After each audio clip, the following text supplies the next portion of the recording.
संगति का असर। एक बार एक राजा शिकार के उद्देश्य से अपने काफिले के साथ किसी जंगल से गुजर रहे थे। दूर दूर तक शिकार नजर नहीं आ रहा था। वे धीरे धीरे घनघोर जंगल में प्रवेश करते गए। अभी कुछ ही दूर गए थे कि उन्हें कुछ डाकुओं के छिपने की जगह दिखाई दी। जैसे ही वे उसके पास पहुँचे कि पास के पेड़ पर बैठा तोता बोल पड़ा, पकड़ो पकड़ो, एक राजा आ रहा है। उसके पास बहुत सारा सामान है, लूटो लूटो, जल्दी आओ जल्दी आओ। तोते की आवाज़ सुनकर सभी डाकू राजा की ओर दौड़ पड़े। डाकुओं को अपनी ओर आते देख राजा और उसके सैनिक दौड़कर भाग खड़े हुए। भागते भागते कोसों दूर निकल गए। सामने से एक बड़ा सा पेड़ दिखाई दिया। कुछ देर सुस्ताने के लिए पेड़ के पास चले गए। जैसे ही पेड़ के पास पहुँचे कि उस पेड़ के पास बैठा तोता बोल पड़ा, आओ राजन, हमारे साधु और महात्मा की कुटी में आपका स्वागत है।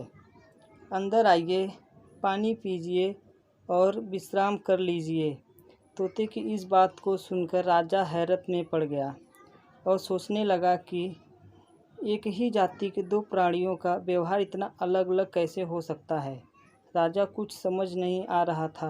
वह तोते की बात मानकर अंदर साधु की कुटिया की ओर चला गया। साधु महात्मा को प्रणाम करके समीप बैठ गया और सारी कहानी सुनाई और फिर धीरे से पूछा, ऋषिवर, इन दोनों तोते के व्यवहार में आखिर इतना अंतर क्यों है।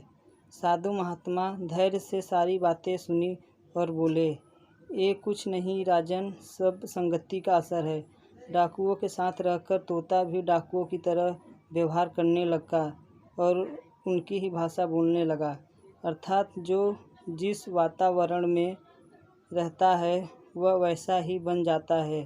कहने का तात्पर्य यह है कि मूर्ख भी विद्वानों के साथ रहकर विद्वान बन जाता है और अगर विद्वान भी मूर्खों के संगत में रहता है तो उसके अंदर भी मूर्खता आ जाती है।